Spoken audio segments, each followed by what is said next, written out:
사도 바울은 로마서에서 로마에 있는 유대인들과 또 로마에서 이제 처음 구원받은 이방인들을 향해서 참된 구원이 무엇인가, 구원을 어떻게 받는가, 거기에 대해서 굉장히 세밀하게 자세하게 설명을 해주고 있습니다.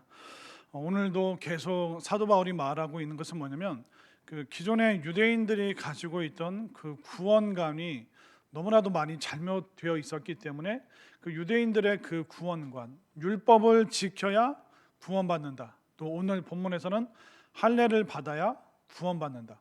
그래서 유대인들은 이방인들 교인들과 함께 섞여서 살기는 했지만, 유대인들에게 있었던 그 자부심은 뭐냐면, 이방인 너희들이 아무리 그렇게 믿는다고 소리 높여도 유대인이 되지 않으면 구원 못 받아.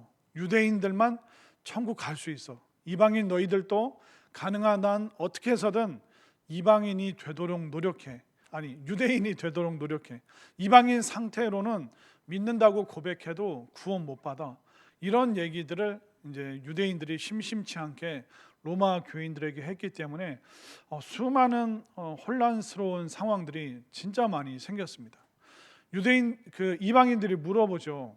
진짜 우리가 예수님 믿었는데 우리가 유대인이 돼야지만 구원 받습니까? 여기에 대한 그 수많은 그 논쟁들, 우리에게는 사실 할례라든가 이 율법의 문제가 무거운 짐도 아니고 우리는 이미 다 해결받은 그런 일들이죠.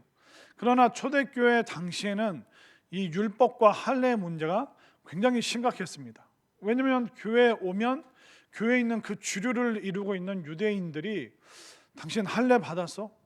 안 받았는데요.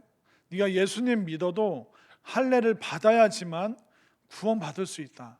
할례를 받아야 네가 이방인에서 이제 유대인으로 넘어올 수 있는 거야. 그러니까 꼭 할례를 받아. 이런 얘기를 하도 많이 하니까 이제 이방인에서 그리스도인이 된 사람들이 그래도 할례 안 받는 것보다 받는 게 더 좋은 게 아닌가? 이런 수많은 이야기들이 확대 재생산되고 또 예수님의 그 십자가와 상관없는 이상한 논리들이 또 말도 안 되는 그런 구원관들이 너무나도 많이 생겼기 때문에 혼란스러워지고 가장 중요한 이 구원의 문제가 큰 장애물이 되어버리니까 여기에 대해서 사도 바울이 굉장히 자세히 설명을 하고 있습니다.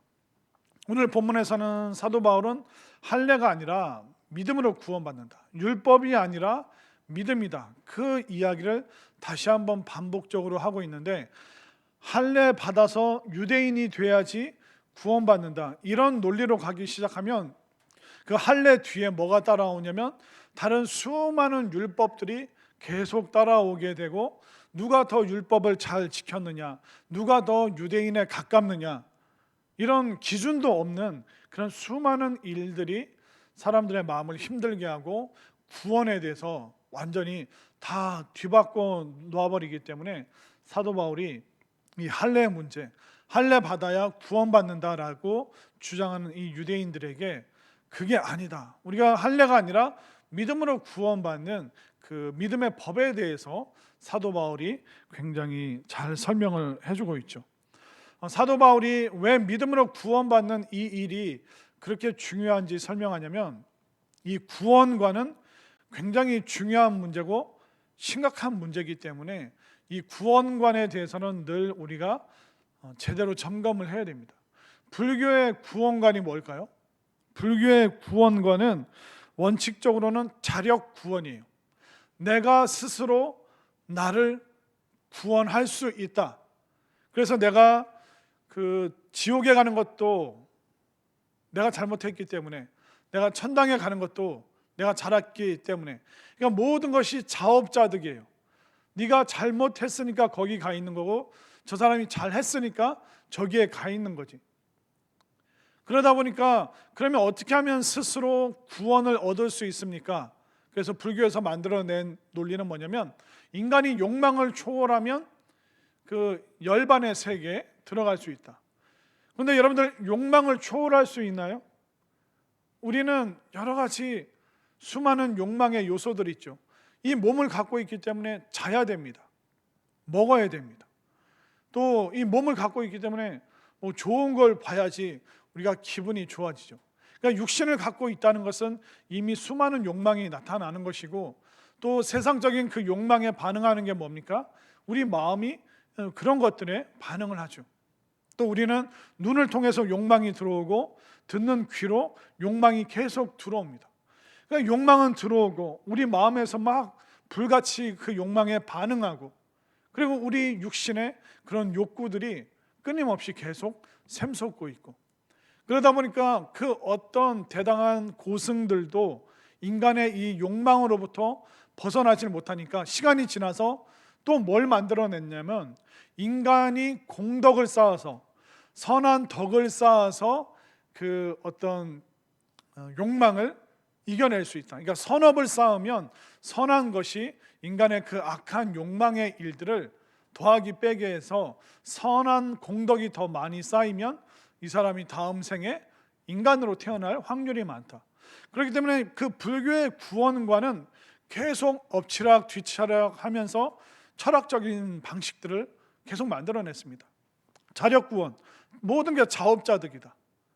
그러면 이 자업자득을 벗어나려면 욕망을 통제해라. 그런데 욕망이 통제되지 않으니까 만들어내는 것이 공덕을 쌓아라. 그래서 뭐 불경을 읽고, 어디 인도의 그 성지순례가 아니라 그 뭐죠? 하여튼 그런데 뭐 그 부처의 사리가 모셔져 있는 그곳에 갔다 오고, 또 인도에 있는 불경을 신라로 가져오면 그게 또 신라 땅을 변화시킬 것이다. 어떻게 해서든 수많은 고행과 노력으로 스스로 구원받기 위해서 엄청나게 노력하는 그 구원관이 불교의 구원관입니다. 그러다 보니까 불교는 철학적으로는 뛰어날지 몰라도 구원은 제시해 줄 수 없는, 결국 대단한 스님들도 나도 인생 모르겠다, 죽고 나서 어떻게 되는지 모르겠고 세상 이치가 어떻게 되는지 모르겠다, 사실 모르겠다고 얘기를 합니다. 답이 없기 때문에. 어떤 불경을 읽어도 제대로 된 구원관이 나오지 않기 때문에 수많은 철학으로 그것을 도배해서 복잡하고 어렵고 추상적으로 구원관을 만들다 보니까 사실 불교에는 구원관은 제대로 된 게 없습니다. 그러면 우리가 예수님을 믿는 믿음의 사람들이죠. 우리는 기독교라고 할 수 있는데, 그러면 기독교의 구원관은 무엇입니까? 우리의 복음이 무엇입니까? 그러니까 예수님 믿는 사람들이 조심해야 될 게 뭐냐면, 네가 쾌락과 죄에 빠져 있어도 네가 입으로 예수님을 시인하면 괜찮아, 나중에 어려운 지경에 처하지는 않을 거야, 그래도 가까스로라도 구원을 받을 수 있어. 그러니까 죄를 손에서부터 놓으라고 가르치질 않고, 그 죄가 있어도 그냥 믿으면 그게 어느 정도 좀 상쇄가 돼서 그냥 구원 받을 수 있어. 이런 이상한 복음이 우리들 속에 많이 녹아 있습니다. 하나님을 거역하고 하나님께 대항하는 사람에게도 악한 행위가 있어도 얼마든지 교회 열심히 다니면 행복해질 수 있다. 이런 이상한 행복론을 구원관으로 이상하게 바꿀 수도 있죠. 그러다 보니까 우리들 속에 중요한 게 뭐냐면, 하나님께서 신약 시대 때는 이 구원의 기준을 굉장히 낮춰주셨다. 그러니까 입으로 그냥 고백만 하면 돼, 이런 식으로 너무나도 이 구원에 대해서 우리 편한 대로, 우리 편리한 대로, 그러니까 사람들에게 최대한 거부감을 없애고 굉장히 반짝이고 부드럽고 굉장히 편안한 그런 십자가를 사람들에게 자꾸 보여주려고 하는, 반짝반짝 네온 사인 같은 그런 십자가를, 화려하고 멋진 그 십자가를 사람들에게 보여주는 것을 복음이라고 우리는 오해할 때가 많습니다. 그러다 보니까 사도 바울 때는 율법주의와 할례, 그리고 유대인이 되는 것, 이런 것들이 자꾸 이제 구원관이 되어버렸기 때문에 그게 문제였죠. 그러니까 오늘날의 문제는 뭡니까? 복음에 대해서 제대로 알지 못하고 제대로 전하지 않으면서 본인에게는 그 천국의 행복한 삶이 당연히 주어지겠거니 생각하면서 너무나도 안심을 해버리는 그런 실수들을 오늘날 구원관을 갖고 있는 기독교인들이 많은 잘못을 범할 때가 있습니다. 복음은요, 죄를 얼마나 엄격하게 다루는지 아십니까? 하나님께서 죄에 대한 그 모든 증오와 저주를 그 십자가에 다 표출을 하셨어요. 하나님이 죄를 얼마나 미워하시는지 하나님께서 채찍을 들어서 죄덩어리 예수님을 완전히 난도질을 해놓으셨죠. 그리고 그 피가 서서히 빠져서 고통 가운데 죽어가도록 하나님께서 그렇게 만드셨습니다. 예수님께서 십자가상에 있을 때는 하나님이 쳐다보시지도 않으셨어요. 예수님께서는 이 땅에서 한 번도 하나님과 동행하지 않은 적이 없으셨지만 십자가에서는 하나님께서 그 어떤 응답도 하시질 않습니다. 그렇기 때문에 죄가 있어도 네가 교회 오래 다니면 구원받아, 이런 이상한 그 복음의 논리들이, 구원관이 우리들에게 있는데, 복음이라는 건 뭔지 아세요? 죄를 엄청나게 무섭게 다루는 게 진짜 복음이에요. 제일 무섭게 다루어진 분이 누굽니까? 죄가 없으신 예수님. 하나님께서 죄에 대해서 얼마나 증오하고 미워하시는지 그 십자가의 그 처절함에 다 나타나는 거예요. 그래서 우리는 예수님 믿고 구원 받는 것을 대수롭지 않게, 하나님께서 구약보다는 신약 시대 때 오늘날 구원의 문턱을 굉장히 낮춰주셨어. 아니요, 절대로 그게 아닙니다. 이 구원을 위해서 예수님께서 어떤 대가를 지불하셨는데요. 그랬는데 구원받아 놓고도 여전히 죄를 붙잡고 있고, 이 복음을 들었으면서도 이 복음을 위한 삶을 조금 더 살아내지 않으면서 내가 당당하게 예수님 믿는 사람이라고 그렇게 주장하고 다닌다면 뭘 몰라도 한참 모르는 거죠. 그렇기 때문에 이 사도 바울은 굉장히 경고하면서 안타까운 마음으로 이 유대인들의 잘못된 그 구원관에 대해서 신랄하게 지금 비판을 하고 있는 겁니다. 우리도 어떻게 보면 매주 혼나야 돼요. 이 복음은 죄를 무섭게 다루는데 우리는 죄에 대해서 대수롭지 않게 복음과 벗하고 죄와 짝하면서 우리는 그냥 그저 그런 대로 술에 술 탄 듯 물에 물 탄 듯 이 복음에 대해서 제대로 알지 못하고 기독교의 구원관이 무엇인가 우리가 온전히 마음에 체험하지 못하면서 그냥 교회만 오래 다니고 여러 들은 풍어는 있고 따라서 예수님을 믿습니다라고 고백은 하지만 그 참된 구원의 경험이 있는 사람들이 과연 얼마나 될까? 여기에 대해서 우리가 내 자신이 스스로 굉장히 심각하게 생각을 해야 되는 것입니다. 그런 관점에서 이 구원관이 너무나도 중요하기 때문에 사도 바울이 정말 피를 토하는 심정으로 오늘 유대인들과 이방인들에게 얘기를 하고 있습니다. 자, 이 구원이 무엇인가? 로마서 4장 9절 말씀을 한번 보겠습니다. 로마서 4장 9절 함께 읽겠습니다. 시작. 그런즉 이 복이 할례자에게냐 혹은 무할례자에게 도냐. 여기까지요. 그런즉 이 복이라는 게 뭐냐면 불법이 사함을 받고 죄가 가려짐을 받는 복입니다. 그러니까 예수님의 십자가로 말미암아 우리의 불법한 상태가 사함을 받는 거예요.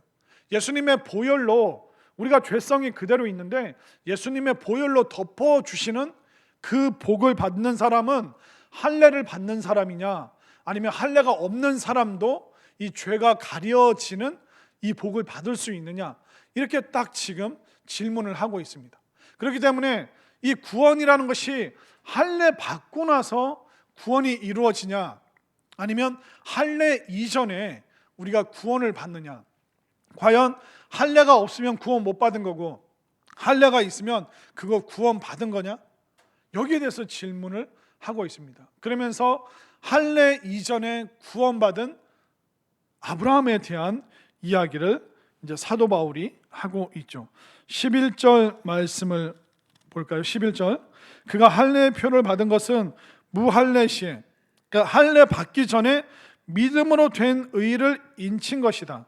그러니까 아브라함의 구원은 할례 받기 전에 이미 구원이 이루어졌다라고 말하고 있습니다. 그러니까 할례가 구원의 조건이 아니라는 것을, 율법이 구원의 조건이 아니라는 것, 율법 이전에 이미 구원이 있었고 할례 이전에 아브라함에게 구원이 있었다는 것을 말하고 있는 겁니다. 그러니까 구원 이후에 율법이 주어진 거고 구원 이후에 할례가 주어졌다. 그렇기 때문에 무할례 시에도 구원받을 수 있다, 이렇게 말하고 있습니다. 그러면 아브라함이 언제 할례를 받았는지 한번 창세기 15장으로 넘어가 보겠습니다. 자, 화면을 잘 보세요.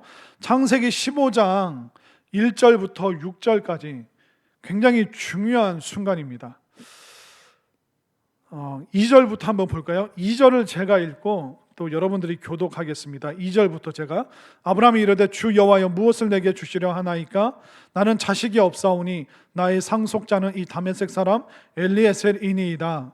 아브라함이 또 이르되 주께서 내게 씨를 주지 아니하셨으니 내 집에서 길린 자가 내 상속자가 될 것이니이다. 여호와의 말씀이 그에게 임하여 이르시되 그 사람이 내 상속자가 아니라 내 몸에서 날 자가 내 상속자가 되리라 하시고, 그를 이끌고 밖으로 나가 이르시되 하늘을 우러러 무뼈를 살 수 있나 보라.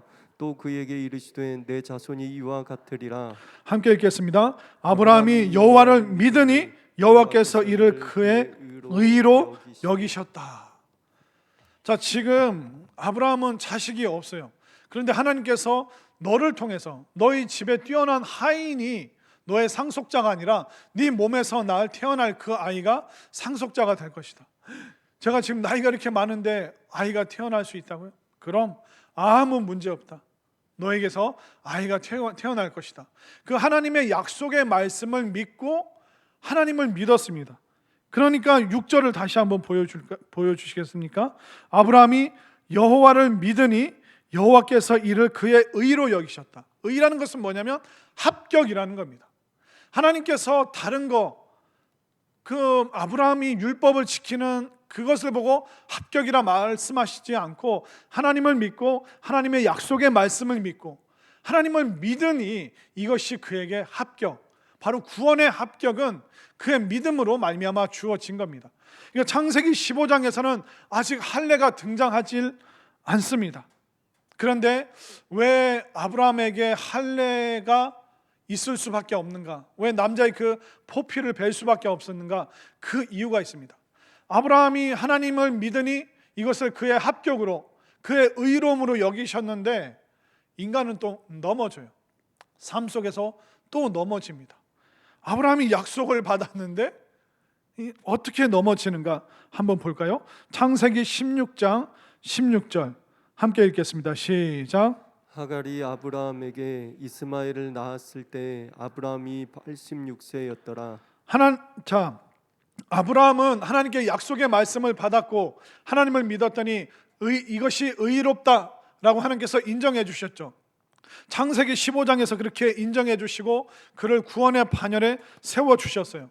그러나 아브라함의 실상은 어떻습니까? 16장 16절에 와서 그가 86세, 더 이상 기다릴 수 없다. 그는 믿음이 약해지기 시작했습니다. 그래서 몸종 하갈을 통해서 육신의 아이인 이스마엘을 낳게 되죠. 약속의 아이인 이삭이 태어나지 않고 육신의 아이인 이스마엘이 태어나게 됩니다. 남녀가 하나님이 원치 않은 그 부부관계를 통해서 아이가 태어난 거예요. 육신의 아이가 태어났죠. 86세 때 이 일이 일어났는데 하나님이 아브라함 몇 살 때 나타나신지 아세요? 창세기 16장 16절이 16장의 마지막이고 이스마엘을 낳고 나서 하나님이 몇 년 후에 나타나셨나 한번 보십시오. 창세기 17장 1절 보십시오. 아브라함이 99세 때 여호와께서 아브라함에게 나타나서, 몇 년 만에 하나님께서 아브라함에게 나타나셨습니까? 어떻게 하셨어요? 99에서 86을 빼면 13입니다. 하나님이 너무 실망하셨어요. 분명히 그가 믿고 그것을 하나님께서 의롭다 여기시고 참 칭찬하셨습니다. 그러나 아브라함은 넘어지죠. 믿음의 사람이요, 구원의 반열에 든 사람이요, 약속을 붙잡은 사람이었지만 그러나 실상 그 생활 속에서 그가 넘어집니다. 86세 때. 그러니까 하나님이 13년 동안 침묵하시다가 99세 그에게 창세기 17장에서 나타나신 거예요. 그러니까 15장에서 구원의 삶이 있었지만 그런 이리저리 넘어집니다. 하나님이 너무 속상하셨어요. 그러다가 이제 99세 때 나타나셔서 뭐라고 얘기를 하십니까? 창세기 17장 1절을 다시 한번 보십시오. 아브라함이 99세 때 여호와께서 아브라함에게 나타나서 그에게 이르시되 나는 전능한 하나님이라 너는 내 앞에서 행하여 완전하라. 그러니까 완전하신 하나님을 믿고 신뢰해야 되는데 하나님을 13년 동안 실망시킨 거예요. 그러니까 하나님께서 나는 전능한 하나님이라 마치 처음 나타나시는 것처럼 아브라함에게 나타나셨습니다. 그리고 그 육신의 관계를 통해서 태어난 그 아이의 문제로 인해서 하나님께서 이것을 해결하십니다. 뭘로 해결하시냐면 할례로 해결하셔요. 17장 23절과 24절을 보십시오. 23절 이에 아브라함이 하나님이 자기에게 말씀하신 대로 이날에 그 아들 이스마엘과 집에서 태어난 모든 자와 돈으로 산 모든 자 곧 아브라함의 집 사람 중 모든 남자를 데려다가 그 포피를 베었으니 아브라함이 그의 포피를 벤 때는 몇 세였죠? 99세. 그러니까 할례는 99세 때 받았습니다. 그런데 그가 믿음으로 의롭다 인정받은 건 창세기 15장에서 인정받은 거예요. 그러니까 구원의 역사는 믿음으로 일어났죠. 그런데 하나님께서 할례를 받게 하신 것은 99세. 그렇기 때문에 85세 때 하갈을 통해서 아이가 생겨나고 이스마엘이 태어난 게 86세예요. 그리고 99세 때 약 한 15년 어간의 그 시차를 두고 할례가 아브라함에게 주어진 거죠. 그러니까 믿음으로 구원받는 것은 약 대략적으로 85세라고 하면 할례는 굉장히 늦은 시간에 약 15년 후에 할례를 받게 됩니다. 사도 바울이 이 이야기를 하는 겁니다. 아브라함이 할례 이후에 하나님께서 그를 의롭다 하셨냐 아니면 할례 받기 이전에 의롭다 하셨냐. 이미 할례 받기 전에 창세기 15장에서 이미 그는 하나님께서 그의 믿음 보시고 다른 거 아니라 그 믿음 보시고 의롭다 하셨다. 그래서 이 이야기를 하는데 저는 할례에 대해서 조금 더 설명을 드려야 될 것 같아요. 그러면 하나님께서 왜 아브라함에게 할례를 하라고 하셨을까요? 그것은 아브라함의 어떤 범죄의 그 본질이 육체에 있는 거예요. 그 부부 관계를 통해서 육신의 아이를 태어나게 한 그 육체에 문제가 있기 때문에 그 육체의 한 부분을 잘라냅니다. 세속적이고 세상적이고 욕망적인 그 육체의 한 부분을 잘라내므로 하나님께서 거기에 대해서 다시 한번 구별되게 깨끗하게 거룩하게, 그러니까 육체를 끊어내는 그 일을 통해서 내가 누구인가, 이 육체의 문제를 해결하지 않고 하나님 앞에 나갈 수 없는 그런 연약한 존재구나. 이것을 바로 하나님께서 할례를 통해서 다시 한번 아브라함이 회개할 수 있도록, 돌이킬 수 있도록, 육체의 문제를 그가 하나님 앞에서 해결함 받도록 하나님께서 할례를 허락하신 겁니다. 그렇기 때문에 할례는 육체의 문제를 해결하는 것이고 또 세상과 나는 단절되었습니다. 그런 의미가 있는 겁니다. 또 할례라는 것은 마치 불 도장 같은 거예요. 예전에 서부 영화 보면 말이나 소 엉덩이에 OK 목장, 영어로 불로 치셔서 꽉 그 엉덩이에 불 도장을 찍지 않습니까? 그러면 그게 낙인, 지워지지 않는 것이 되어서 이 말과 이 소는 OK 목장의 소유라는 것을 몸에 새기는 거예요. 하나님께서 아브라함의 그의 믿음이 자꾸 약해지니까 육체의 문제를 끊어내실 뿐만 아니라 그 몸에 불도장과 같이 굉장히 고통스러운 흔적을 남겨서 아브라함이 육체의 일로 하나님의 뜻을, 하나님의 섭리를 이룰 수 없구나. 믿음으로 약속을 받았다면 그 믿음을 붙잡고 나가야 되는데 내가 육신의 방법으로, 육신의 생각으로, 육신적으로 고안해낸 이 모든 일들은 하나님의 구원의 역사를 온전히 이루어내지 못하는구나. 그것을 아브라함이 깨달을 수 있도록 도와주신 것이죠. 그렇기 때문에 아브라함에게 할례라는 것은 마치 오늘날 우리의 세례와 같습니다. 우리가 세례 받고 나서 우리에게 구원이 주어지나요? 아니죠. 세례 받기 전에 예수님을 믿고 죄에 대한 고백이 있고 이것을 어떤 세례 문답을 통해서 확인하면서 구원받은 확실한 믿음의 사람이기 때문에 이 사람에게 세례를 주어서 세상과 단절되고 세상의 그 죄로부터 씻김받는 그 어떤 행사를 통해서 내가 그리스도인으로서 주님의 통치를 받고 또 교회 공동체 일원으로서 내가 살아가겠습니다라는 고백인 거예요. 그러니까 세례 받아야지 구원받는 것이 아니라 구원받은 사람이 이 공동체의 일원으로서 그리스도인으로 살아가겠습니다라는 공식적인 그 선언이 세상의 육체의 일들을 씻어내겠다는 의미가 바로 세례에 있는 것이죠. 그렇기 때문에 우리는 세례 받기 이전에 이미 구원의 역사가 있었던 것이고, 아브라함도 마찬가지로 할례 받기 전에 이미 구원의 역사가 있었는데 자꾸 육체의 문제로 인하여 하나님의 섭리와 구원의 역사가 가로막히니까 그 육체의 문제를 해결해 주시는 거죠.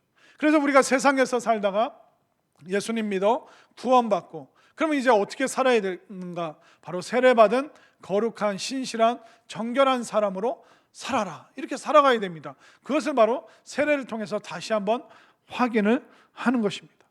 세례 이전에 구원이 있고요, 할례 이전에 구원이 있습니다. 시내산 율법을 준행하는 것이 아니라 그 시내산 율법 이전에 이미 구원이 있었죠. 바로 하나님께서 주신 말씀, 어린 양의 피를 문설주에 바른 집마다 그 죽음이 넘어갈 것이다. 이 약속의 말씀을 붙잡고 그것을 믿고 따른 사람들에게는 바로 죽음이 넘어간, 바로 생명을 다시 얻게 되는 그 은혜가 있었죠. 그 죽음으로부터 구원받는 역사는 시내산 율법 이전에 이미 애굽 땅에서 일어난 거죠. 이 모든 원리가 똑같다라고 지금 사도 바울이 얘기하는 거예요. 율법 이전에 이미 구원의 역사가 애굽에서 있었고, 아브라함이 할례 받기 이전에 이미 그가 하나님을 믿는 그 믿음을 하나님이 합격이라고 말씀하셨다. 우리가 세례 받기 전에 이미 우리가 예수님을 구세주로 고백하는 고백의 증인들이 되었기 때문에 그 증인임을 공식적으로 확인하는 것이 바로 세례인 거죠. 그러니까 모든 일들 앞에 이미 구원이 이루어져 있는데, 유대인들은 이방인들에게 너희들이 할례를 받아야지 구원이 완성된다는 잘못된 구원관을 심어줬기 때문에 수많은 문제들이 생겨난 것입니다. 그래서 12절 말씀으로 한번 가볼까요? 12절 말씀에 또한 할례자의 조상이 되었나니 곧 할례 받을 자에게뿐 아니라 우리 조상 아브라함이 무할례 시에 가졌던 믿음의 자취를 따르는 자들에게도 그러하니라. 그러니까 이미 구원받은 사람으로서 할례를 받았기 때문에 태어나면서부터 할례 받은 그 유대인들에게 우리가 할례 받은 유대인이지만 믿음으로 구원받는다. 또 할례 받지 않은 그 모든 이방인들에게도 나 할례 받기 이전에 이미 믿음으로 구원받았다. 그렇기 때문에 할례 받지 않은 당신들도 모두 다 이 구원에 참여할 수 있습니다. 그 대표적인 인물이 바로 아브라함이다. 그렇기 때문에 우리가 할례자이든 할례를 받지 않았던 우리 모두는 믿음으로 구원받을 수 있다. 이것이 바로 사도 바울이 말하고 있는 온전한 구원론이다라고 로마서가 기록하고 있는 것입니다. 우리들 속에도 한국 기독교 안에도 구원과 상관없는 일인데 자꾸 이걸 구원과 결부시키는 일들이 있었죠. 그래서 은사, 방언 받아야지 구원받은 거다, 이런 얘기 들어보신 적이 있으세요? 그렇기 때문에 방언에 대해서 엄청 강조를 했습니다. 그러나 목사님들 중에도 방언 못 하시는 분들 굉장히 많습니다. 이 방언이라는 것은 은혜의 선물이에요. 하나님께서 필요에 따라서 은사를 주시는 거지 은사가 곧 구원이다? 아닙니다. 은사 받기 전에, 방언 받기 전에 이미 우리가 구원받은 사람인데 이 방언을 구원에다 딱 갖다 붙여놓으면 굉장히 이건 곤혹스러운 일이 되어버립니다.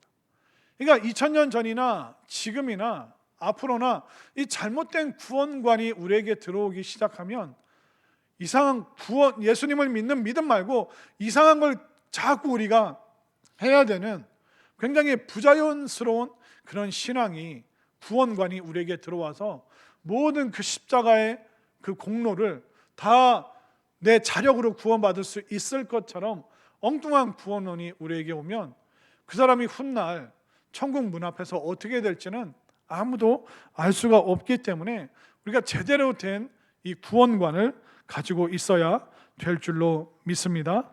자, 이렇게 믿음으로 구원받은 이 아브라함을 하나님께서 누구라고 말씀하셨냐면 상속자라고 얘기를 하셨어요. 자, 상속자는 누가 되는가? 여기에 대해서 설명해 드릴게요. 자, 13절을 한번 보겠습니다. 13절 함께 읽겠습니다. 시작. 아브라함이나 그 후손에게 세상의 상속자가 되리라고 하신 언약은 예, 거기까지. 아브라함이나 그 후손에게 세상의 상속자. 이게 좀 번역이 좀 그런데요. 세상의 상속자라고 하니까 이 땅의 상속자라고 이해를 하는데 그게 아닙니다. 아브라함이나 그 후손에게 하나님 나라의 상속자, 정확하게는 창조의 상속자가 되리라 하신 언약은, 창조는 뭐냐면 결국 하나님 나라의 상속자가 되리라고 하신 언약은 율법으로 말미암은 것이 아니요 할례로 말미암은 것이 아니요 오직 믿음의 의로 말미암은 것이다. 그러니까 하나님 나라의 상속자는 믿음으로 된다는 거예요. 율법이나 할례로 되는 것이 아니라. 여러분들 하나님 나라의 상속자이십니까? 이게 믿으세요? 믿음으로 우리가 상속자가 되는 겁니다. 여러분들 상속자는요, 이 혈연 관계가 없으면 상속을 못 받아요. 예를 들어 뭐 제가 어마어마한 금이 있어요. 근데 제가 옆집 아이에게 이 금을 상속할 수 있나요? 저희 아들과 딸의 친구들에게 이걸 상속할까요? 안 하죠. 혈연 관계에 있는 사람에게만 이 모든 것이 상속이 되는 겁니다. 그런데 상속자는 노력으로 할 수 있나요? 어떤 아이가 저를 찾아와서 안녕하세요. 저는 되게 아드님의 친구입니다. 제가 이 집안의 상속자가 되겠습니다. 매일 와서 설거지를 하고 청소도 할 테니까 저를 상속자로 받아주십시오. 이게 되나요? 안 되죠. 필리핀 사람이 우리나라 와서 나 필리핀에서 착하게 살았는데 한국 사람 되게 해주세요. 한국 국적 얻을 수 있게 해주세요. 이게 되나요? 안 됩니다. 여기서 태어나든 아니면 저쪽 국적을 포기하든 그게 없으면 여기서 태어나지 않거나 저쪽 국적을 포기하지 않으면 하나님 나라 상속자가 될 수가 없는 겁니다. 사도 바울이 말하는 이 상속자는 뭐냐면 결국 상속자는 노력으로 되는 것이 아니라 거저 태어남으로 되는 거죠. 돈을 준다고 애를 쓴다고 상속자가 될 수 있는 게 아닙니다. 여러분들의 자녀들이 여러분들 집안에 아들과 딸이 된 게 그 노력으로 된 겁니까? 애를 써서 된 겁니까? 그냥 그렇게 그 집안의 상속자가 된 거죠. 우리가 하나님 나라의 상속자가 되는 것도 마찬가지예요. 여러분들 십자가 앞에서 노력한 게 있나요? 우리가 애를 쓴 게 있나요? 아무것도 없습니다. 우리가 예수 그리스도의 그 보혈 아래에서 다시 태어나서 하나님의 자녀가 된 거죠. 이 모든 것이 은혜로 된 것이고 이 은혜를 믿음으로 받아들일 때 우리가 상속자가 될 수 있다는 것을 믿으시기를 바랍니다. 그렇기 때문에 우리가 하나님 나라 상속자가 되는데 애쓰고 노력해서 될 게 아니라는 겁니다.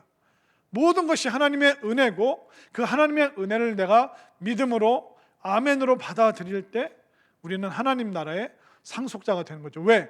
예수 그리스도의 그 십자가로 말미암아 우리가 다시 태어났기 때문에. 우리는 세상 국적을 포기하고 하나님 나라 국적 안에서 다시 새 사람으로 태어났기 때문에 우리는 하나님 나라 상속자가 되는 것입니다. 이건 우리의 노력이 없는 거예요. 우리의 공로와 우리의 애씀이 없이 거저된 것이죠. 믿음으로 말미암아.